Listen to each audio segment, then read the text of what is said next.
Assalamualaikum warahmatullahi wabarakatuh. Hai teman-teman, perkenalkan nama saya Mina Ramadhani dengan NIM 204210018. Saya dari kelas 3A Program Studi Pendidikan Guru Madrasah Ibtidaiyah Fakultas Tarbiyah dan Keguruan Universitas Islam Negeri Sultan Taha Saifuddin Jambi. Adapun tujuan saya membuat video ini adalah untuk memenuhi tugas ujian tengah semester mata kuliah fikih.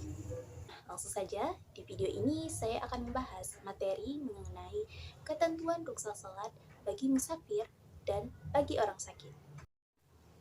Baiklah, apa sih yang dimaksud dengan ruksa? Ruksa adalah keringanan. Maksudnya, keringanan hukum ibadah yang diberikan Allah kepada hambanya yang merupakan bukti bahwa Allah sayang kepada hambanya dan tidak mau memberatkan hambanya dalam melaksanakan kewajiban ibadahnya tersebut. Kemudian, apa sih itu musafir? Musafir adalah seseorang yang meninggalkan tempat tinggalnya dalam jarak tertentu. Musafir adalah salah satu istilah yang diambil dari bahasa Arab yang artinya melakukan perjalanan dengan menempuh jarak yang kurang dari 85 km. Untuk melaksanakan ibadah, Allah tidak pernah menyulitkan umatnya, serta memberikan keringanan dan juga kemudahan untuk melaksanakan ibadah sholat. Ketika melakukan perjalanan seperti musafir, perlu diketahui bahwa dalam melakukan perjalanan ada tata cara sholat yang perlu untuk diketahui bagi seorang musafir.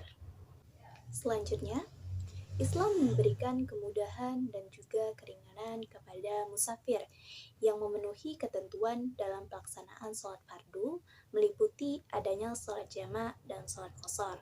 Apabila seseorang musafir tidak memenuhi ketentuan syarat sholat jamak dan sholat qashar, maka ia tidak boleh untuk melaksanakan ruksahnya tersebut. Kemudian, ada dua ketentuan ruksah sholat bagi musafir. Yang pertama, sholat jamak bagi musafir.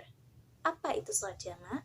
Sholat jamak adalah menggabungkan dua sholat yang dikerjakan dalam satu waktu.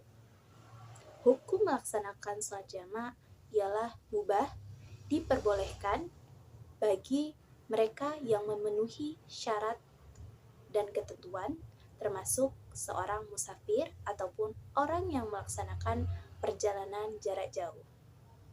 Selanjutnya, jamak terbagi menjadi dua, yaitu jamak takdim dan jamak takhir.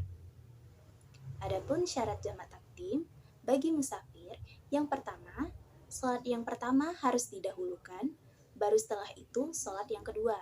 Yang kedua, harus niat jamak antara sholat pertama dan kedua. Niat dilakukan pada waktu sholat yang pertama.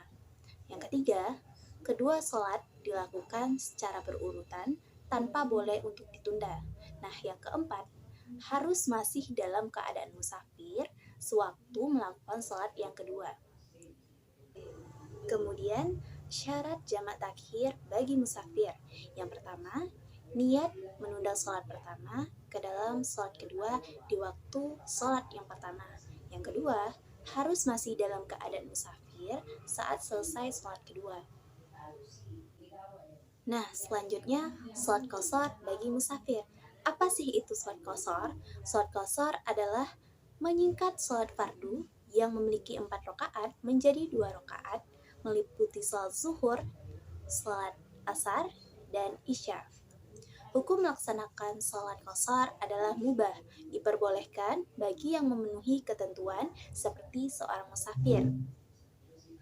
Adapun syarat musafir diperbolehkan melakukan sholat qashar. Yang pertama, daerah yang dituju harus ditentukan. Hal ini agar bisa diketahui apakah boleh untuk mengqashar sholat tersebut atau tidak.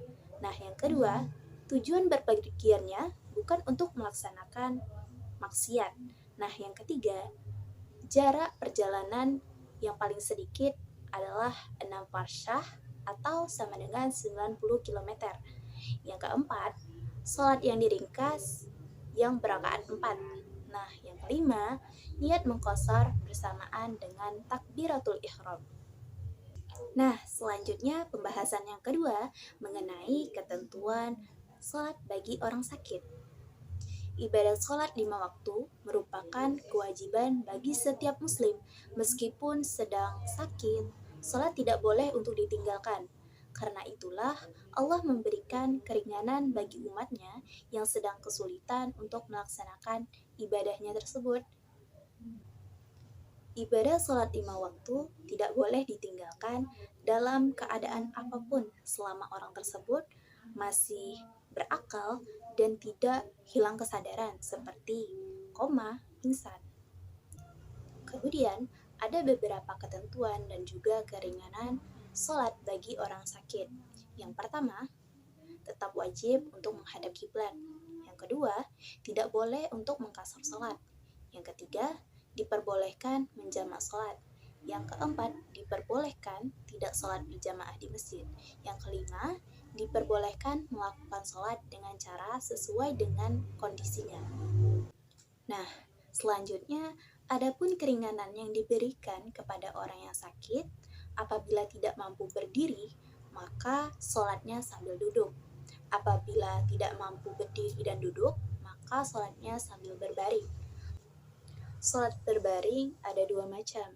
Jika tidak mampu berbaring menyamping, maka diperbolehkan untuk terlentang.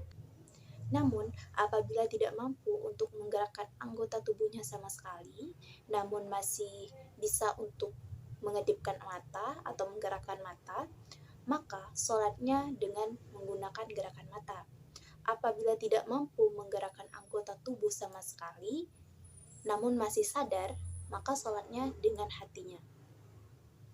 Baiklah, itulah video pembahasan mengenai ketentuan rukhsah sholat bagi musafir dan juga bagi orang sakit. Cukup sekian, terima kasih. Assalamualaikum warahmatullahi wabarakatuh.